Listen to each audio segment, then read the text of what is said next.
All right, so today we're going to be looking at something pretty fascinating, I think. Okay. It has to do with, have you ever heard someone say like, oh, they're operating on a different wavelength, or, maybe you felt it yourself in a group, you just kind of like click and ideas are flowing and you're all on the same page. Absolutely. So this essay by Joseph Aminian kind of explores this, but he takes it a step further. Okay. He's arguing that this signal, this connection isn't just metaphorical. Right. It's like rooted in our biology, specifically like the gut-brain connection. Interesting. So we're going to like dive into that today. Yeah, what's intriguing about Aminian's essay is it goes beyond just like the science of the gut-brain axis, the established science. Right. But he delves into this uncharted territory of signal. Yeah. He calls it this wireless gut-based connectivity. Oh, wow. He even traces this concept back to his own heritage. Okay. Referencing the ancient Khazarian Oghuz Turkic-speaking people. Wow, that's a mouthful. Yeah, and their emphasis on introspection and the gut-brain connection. So it's like he's saying there's this ancient wisdom we've forgotten, and that there's this way of tapping into a collective intelligence that goes beyond just like our own individual minds. Absolutely. And he uses some really interesting examples to illustrate this. Talking about athletes and how they reach peak performance. And musicians, how they play in perfect harmony. Right. And also military units and how they operate with this uncanny synchronization. And to be clear, he's not just romanticizing these experiences. Right. He's actually connecting them to the science of the gut-brain axis. Okay. Which involves this super complex network of over 100 million nerve cells. Wow. That line the digestive tract. Oh, wow. It's known as the enteric nervous system, or ENS. Okay. And what's fascinating is that the ENS can operate independently of the brain. Really? Yet it's in constant communication with it. Yeah. Influencing everything from digestion to mood to even cognition. Okay, so we're not just talking about butterflies in your stomach when you're nervous. Right. This is like a whole other level of communication going on. Exactly. But how does this tie into his idea of signal in groups? Okay. Is there something about the gut-brain connection that amplifies this in team settings? That's where his argument gets really interesting. Okay. He proposes that this signal is strongest in groups that have a high level of cohesion, like families, sports teams, or military units. Right. He uses the analogy of an orchestra, where each musician is playing their individual part, but they're all connected by this invisible thread of shared intention and rhythm. I like that. Yeah. So he doesn't just leave it at that. Right. He suggests that this ability to tap into signal isn't just for elite performers. Yeah. He believes it's accessible to anyone willing to cultivate interoception. Yes. Which is the awareness of our internal bodily sensations. And that's where the science comes in again to support his claim. Studies have shown that mindfulness practices like meditation and yoga, which enhance interoception, can actually have a positive impact on the gut microbiome. Interesting. Which is the trillions of bacteria living in our digestive system. Wow. This further strengthens the gut-brain connection and potentially enhances our ability to tune into those subtle signals. So what you're saying is, if we want to unlock this potential for signal in our own lives, we need to start paying closer attention to what's happening in our gut. Exactly. And not just dismissing those feelings as just a gut feeling.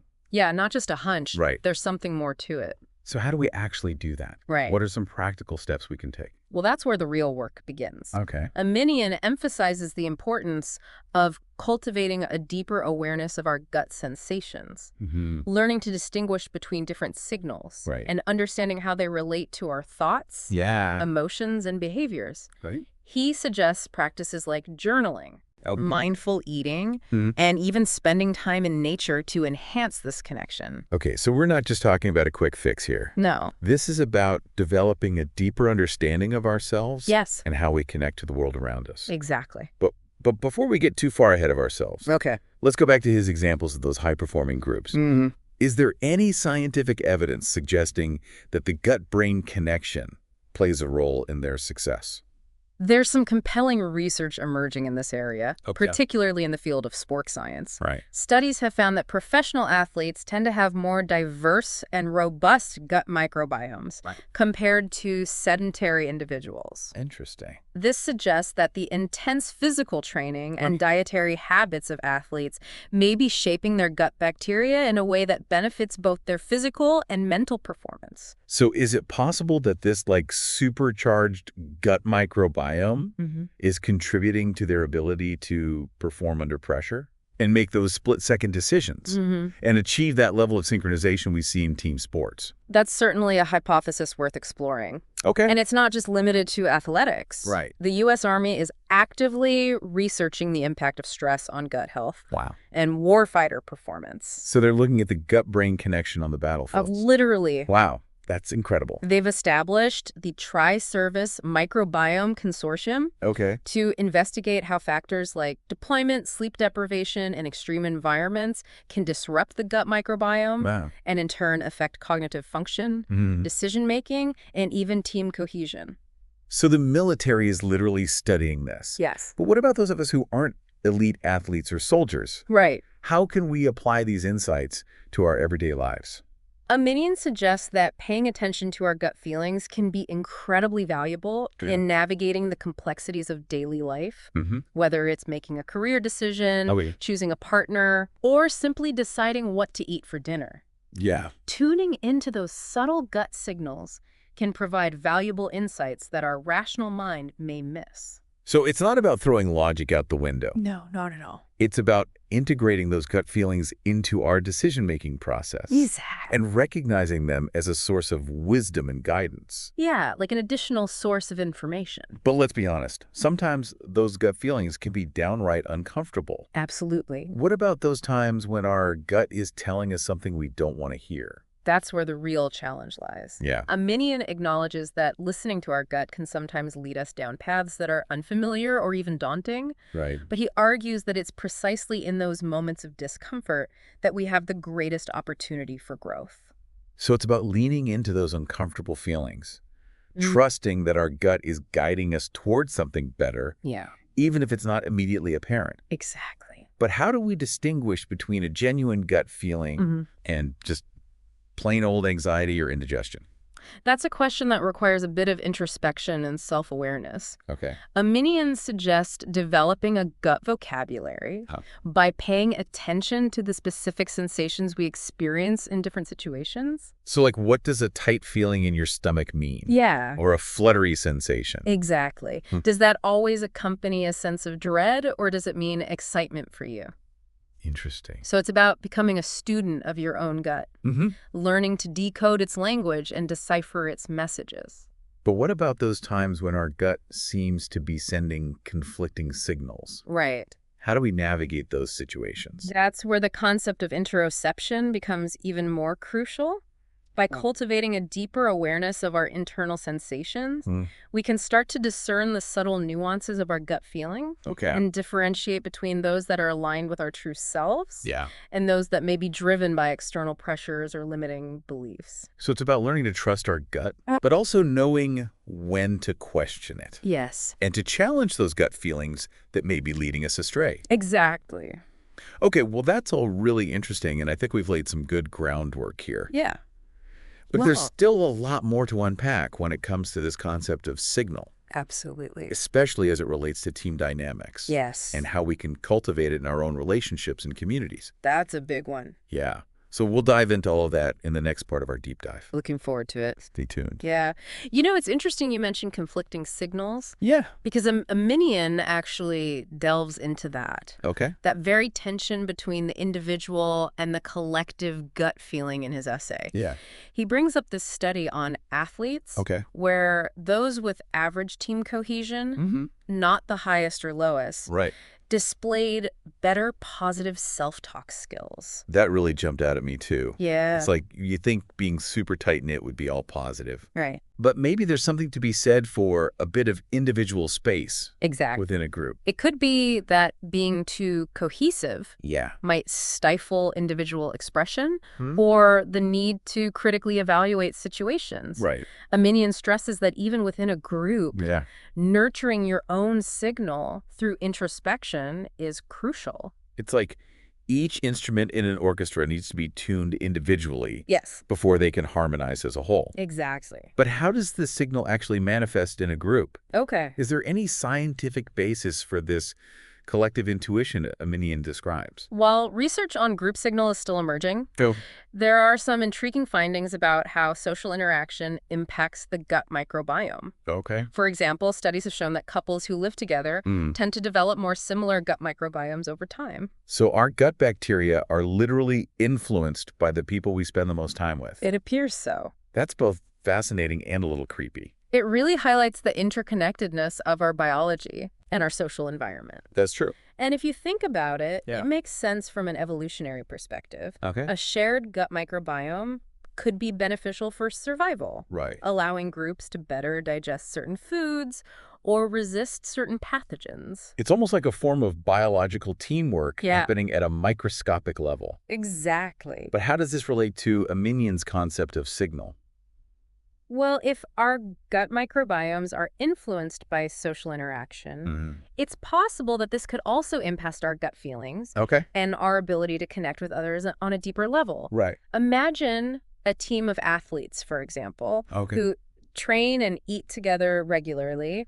Their gut microbiomes might become more similar, potentially contributing to their sense of unity and shared intuition on the field. So it's not just about each individual athlete being in tune with their own gut. Right. It's also about the team developing a collective gut feeling that allows them to operate on a higher level. That's the idea Aminian puts forth.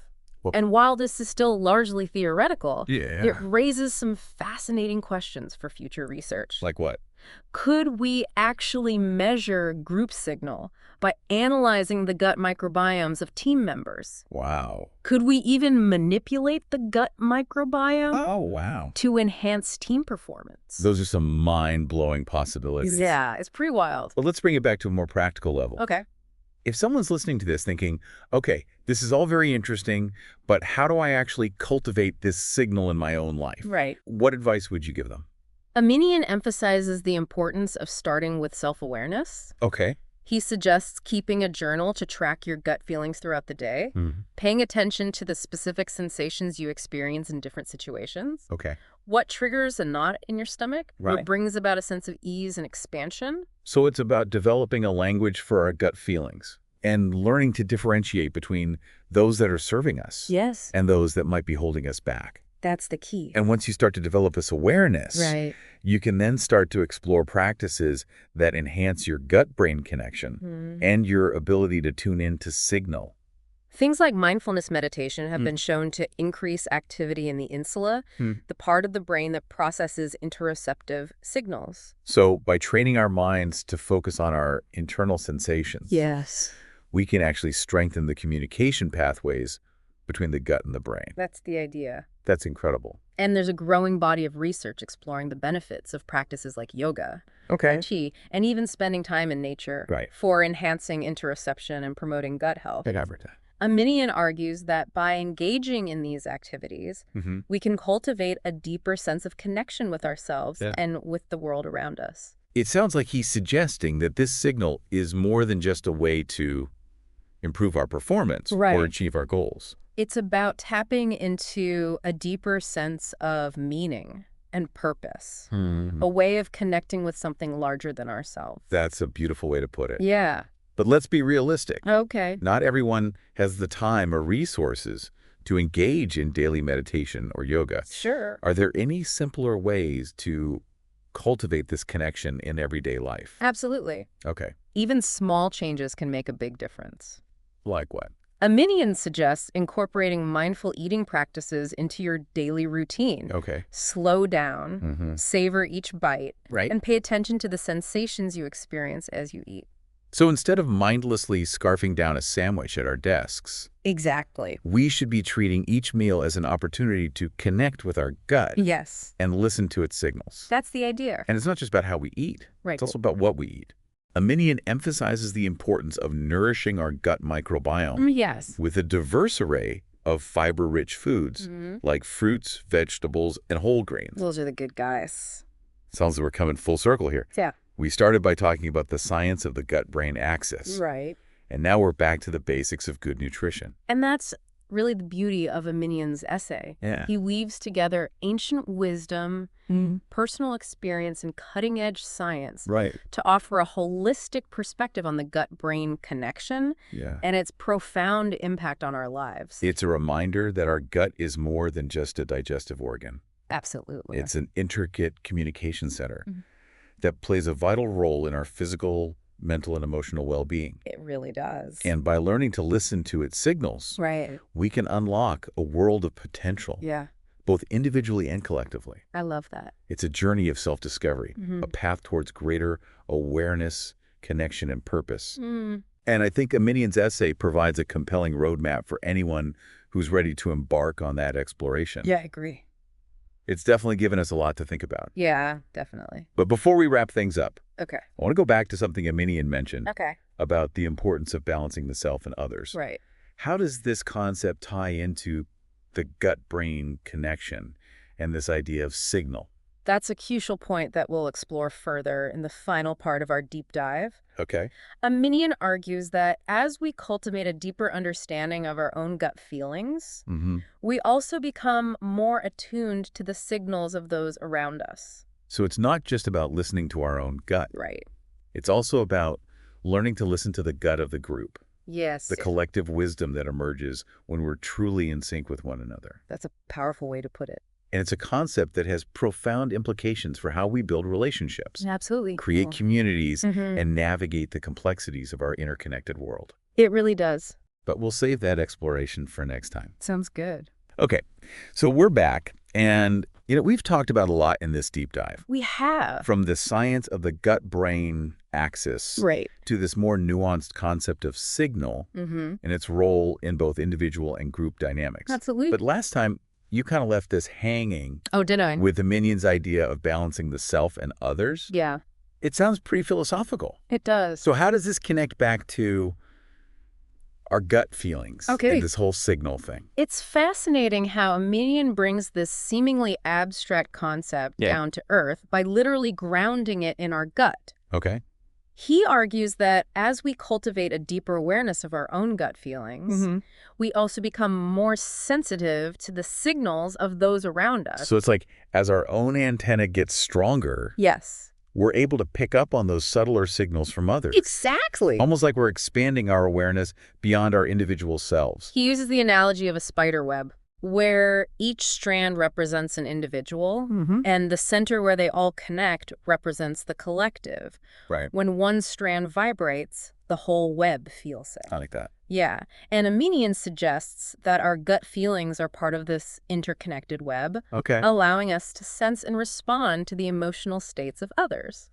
That's a pretty powerful image. It is. But is there any scientific basis for this idea of collective gut feeling? I mean, it sounds a bit like we're all psychically linked through our stomachs. While we might not be telepathic in the literal sense, there is growing evidence to suggest that we are deeply interconnected through our emotions and even our physiology. Like what? Research on mirror neurons, for example, shows that our brains fire in similar patterns when we observe someone performing an action as if we were performing it ourselves. So if someone is feeling anxious, could my own gut actually mirror that feeling, even if I'm not consciously aware of it? That's certainly a possibility. Wow. And Minion takes it a step further by suggesting that this mirroring effect can occur at a deeper level through our gut feelings. Interesting. He argues that by tuning into our own gut, we can become more empathetic and compassionate towards others, recognizing that their emotional states are not separate from our own. It's like our gut is telling us, hey, that person is hurting. And even though you might not understand why, you can still feel their pain. And that shared feeling can be a powerful motivator for connection and support. Minion believes that this gut-based empathy is essential for building strong relationships, fostering cooperation, and creating a more compassionate and harmonious society. So if we buy into this idea that our gut feelings can connect us to others on a deeper level, how do we actually put it into practice? It's not like we can just walk around reading everyone's stomachs. Minion emphasizes the importance of cultivating presence and intentionality in our interactions. He suggests practices like active listening, where we truly focus on the other person's words and body language, trying to sense the emotions behind their communication. So it's about going beyond just hearing the words someone is saying and actually tuning into their emotional state. Right. Maybe even sensing what their gut is telling them. Exactly. And this takes practice. Right. It's about quieting our own mental chatter and being fully present in the moment. Yeah. Allowing ourselves to be open and receptive to the subtle signals we're receiving from others. And I imagine this is especially important in those high-stakes situations he talks about. Absolutely. Like in family sports teams or military units. In those contexts where clear communication and trust are essential, being able to sense the emotional state of your team members can be crucial for success. Yeah. A leader who is attuned to the gut feeling of their team can anticipate challenges, navigate conflict, and inspire collective action. So it's not just about being a good communicator. Right. It's about being a good gut listener. Yeah. Being able to read the unspoken signals that are being communicated through our second brain. And Aminian believes that this ability isn't just reserved for leaders. Right. It's something we can all cultivate in our everyday interactions, whether it's with our family, friends, or colleagues. Yeah. By being present, attentive, and open to the signals we're receiving, we can create deeper connections and build a more harmonious and supportive community.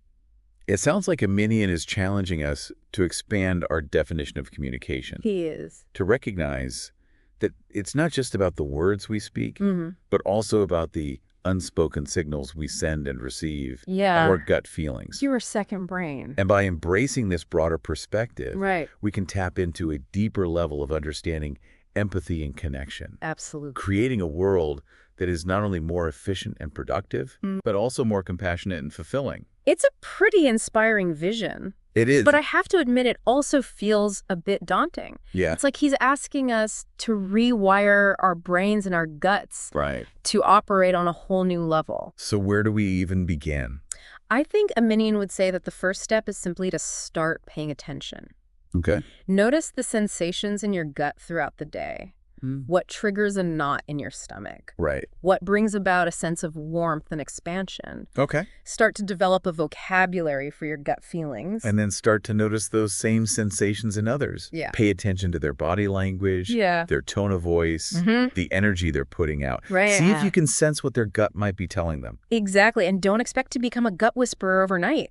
It takes time, practice, and a willingness to be open to new ways of perceiving and connecting with the world. Well, I think we've given our listeners plenty to chew on today. We have. Both literally and figuratively. Yeah, I like that.